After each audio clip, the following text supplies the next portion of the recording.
जनवरी की डरावनी रात थी। ठंड इतनी थी, अगर पानी बाहर रख दो तो पल भर में बर्फ हो जाए। शहर के बाहर एक पुराना टूटा अंधेरे में रीना का घर था। उसकी माँ सरोज और 8 साल का बेटा मोहन जीवन और मौत के बीच जैसे बैठे थे। छत में इतने छेद कि हवा सीधे भीतर आती। चूल्हे में लकड़ी नहीं, घर में बस एक फटा कम्बल। रीना अपनी माँ को कम्बल उड़ाती है और बेटे को अपनी गोद में छिपा लेती है। माँ, नींद नहीं आ रही है, ठंड बहुत लग रही है। मैं हूं ना बेटा, सो जा तू। रीना, तू खुद ठंडी हो रही है पर कम्बल हमें दे दिया। आप दोनों को कुछ हो गया ना तो मैं कैसे। रीना ये बात कहकर चुप हो जाती है। उसका गला कांप गया था। अगले दिन सुबह अचानक बाहर से आवाज आई, अरे ओ रीना, रीना, आज फिर तेरा चूल्हा ठंडा क्यों है? काम पर नहीं गई क्या? गई थी चाची, पर ठेकेदार ने कहा आज काम नहीं है। हाँ, गरीबों की किस्मत भी गरीब जैसी होती है। इतनी ठंड है, मर मत जाना, रात में कुछ जुगाड़ कर लो, नहीं तो क्या होगा। रीना बिना बोले घर के अंदर चुपचाप चली जाती है। मोहन उसकी तरफ देखता है। माँ, हम मर जाएंगे क्या? अगर हम मर जाएंगे तो हमें कौन बचाएगा? नहीं, जब तक तेरी माँ जिंदा है कुछ नहीं होगा। और तू उसकी बातों को मत सुना कर बेटा, वो तो ऐसी है, कुछ भी बोल जाती है। सुबह से माँ बेटे ने कुछ नहीं खाया था। घर में बस आधा कटोरी चावल था। रीना चावल उबालती है, बस एक कटोरी। ये तुम खा लो ना। माँ, कल भी नहीं खाया था आपने। नहीं बेटा, तू खा, मैं पानी पी लेती हूँ। मुझे भूख नहीं लगती तो बस आराम से खा ले, यही मेरा सुकून है बेटा। पर सच यह था कि रीना भूख से कांप रही थी और वह अपने बेटे को भूखा कैसे सुला सकती थी भला। रात को 11 बजे घर के बाहर किसी के रोने की आवाज आती है। रीना डर जाती है। ठंडी हवा चिल्ला रही थी, कौन है बाहर? मदद कर दो, मदद कर दो। रीना हिम्मत जुटाती है, दरवाजा खोलती है। एक बूढ़ी महिला ठंड से कांप रही, बेटी, ठंड बहुत है, मार देगी मुझको, दरवाजा मत बंद करना। रीना, कम्बल तो हमारे पास एक ही था। माँ, जान पहले बचानी है, कम्बल बाद में सोचेंगे। रीना आग जला के उस बूढ़ी महिला को सेंकती है। सभी किसी तरह रात काटते हैं, आग से अपने आप को गर्म रखते हैं। बेटा, कल 3 जगह गई थी, सबने मुझे जानवर की तरह भगा दिया। कहा तू भिखारी है, दूर रह। पर तुमने तुमने मुझे इस ठंड में घर दिया है बेटा। हमारा घर कैसा घर है माँ जी, टूटा फूटा, बस गुजारा करने के लिए। घर मिट्टी का नहीं होता बेटा, नियत का होता है। बूढ़ी अपनी थैली से एक पुराना चाबियों का गुच्छा और 2 बड़े दस्तावेज निकाले। माँ जी, ये क्या है? ये मेरी जिंदगी है बेटा। 2 घर हैं और 1.5 बीघा जमीन है, जिसे मेरे रिश्तेदारों ने मुझसे मार कर छीन लिया। रीना और सरोज की सांसें रुक जाती हैं। शांता आए बिना कैसे रह सकती है, जो कि किसी की भी खुशी नहीं देखती। अरे ओ रीना, ये बूढ़ी भिखारन कहाँ से उठा लाई? कल को मर गई तो पुलिस तुम्हें छोड़ेगी नहीं।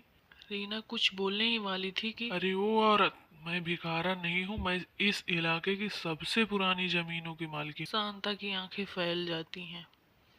अगले दिन तहसील में बूढ़ी महिला बयान देती है। उसका नाम जानकी देवी है। तहसीलदार, पुलिस सब उसके बयान। मेरे रिश्तेदारों ने मुझे घर से निकाला, लेकिन इस गरीब ने मुझे बचा लिया। मैं अपनी सारी जमीन, अपना घर इस रीना और उसके बच्चे के नाम में करती हूँ। माँ, अब हमारा भी घर होगा? हाँ बेटा, अब हमारी रातें ठंडी नहीं होंगी। शांता दूर खड़ी सब देख रहे थे। 1 महीने के बाद रीना के नाम पर पक्का घर, बड़े कमरे। जानकी देवी वहीं रहने लगी। मोहन उन्हें दादी बुलाने लगा। अब उसकी माँ को दवा और आराम मिलता है। शाम को घर में हंसी की आवाजें गूंजती। कोई ठंड, कोई भूख नहीं अब। रीना, तूने ठंड में मुझे रोटी दी थी, भगवान ने तुझे हमेशा के लिए गर्मी दी। रीना और उसका परिवार अब पक्के घर में था, लेकिन जिंदगी कभी बिना इम्तिहान के नहीं गुजरती। ठंड तो चली गई थी, पर अब गरीबी की पुरानी आदतें उन्हें हर दिन नया डर दिखाती थी। मोहन रात को जागकर पूछता है, माँ, कहीं ये घर छीना तो नहीं जाएगा हमसे? नहीं बेटा, अब यह घर हमारा है। भगवान ने देर की पर दिया तो पूरा ही दिया। शांता जल भुनकर राख हो जाती है रीना को इस तरह पक्के घर में देख। अरे वाह, कल तक जिनके पास चूल्हा नहीं था आज पक्के घर में राजाओं की तरह रह रहे हैं। शांता, तू दूसरों की खुशियों से क्यों चिढ़ती है इतना? क्योंकि मेरी खुशियों को पड़ोसियों की नसीब छीन लेती है। अरे पगली, भगवान सबको उसी वक्त देता है जब देने का मन करता है। शांता मुंह बनाकर चली गई, लेकिन दिल में बदला बाकी था। एक दिन जानकी देवी बोलती हैं, रीना, मैंने जिंदगी भर पढ़ाई की कीमत जानी है। मोहन को मैं खुद स्कूल में दाखिला दिलाऊंगी।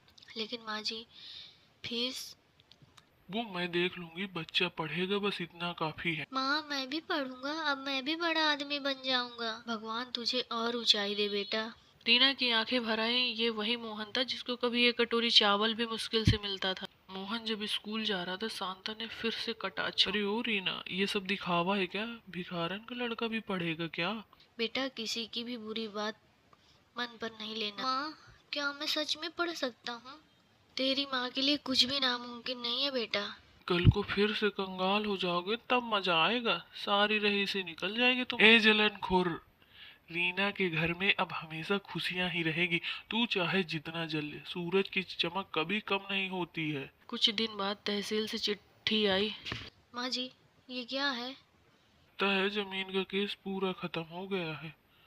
जानकी देवी की जमीन और पुराना घर कानूनी रूप से रीना के नाम दर्ज किया जाता है। रीना का गला भरा। रीना, भगवान ने तेरे कर्मों का फल दिया है। मोहन खुश होकर बोल पड़ा। अब हम ठंडी में नहीं कांपेंगे ना माँ? नहीं बेटा, वो तुम्हारी ठंडी, भूख और दुख सब खत्म हो गया। धीरे धीरे पूरा इलाका रीना का सम्मान करने लगा। सब मदद की पेशकश करते हैं।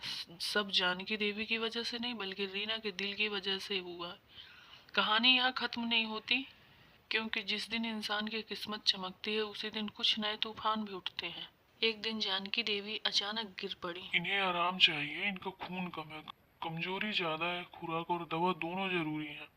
माँ जी, आपको कुछ नहीं होने दूंगी मैं। तूने मुझे ठंडी वाली रात में बचाया था, अब मेरी जान भी तेरी है बिटिया। शांता को फिर मौका मिल गया था। इस रीना ने सब कुछ हड़प लिया है। अब बुढ़िया मर जाएगी और यह सबकी मालकिन बनकर घूमेगी।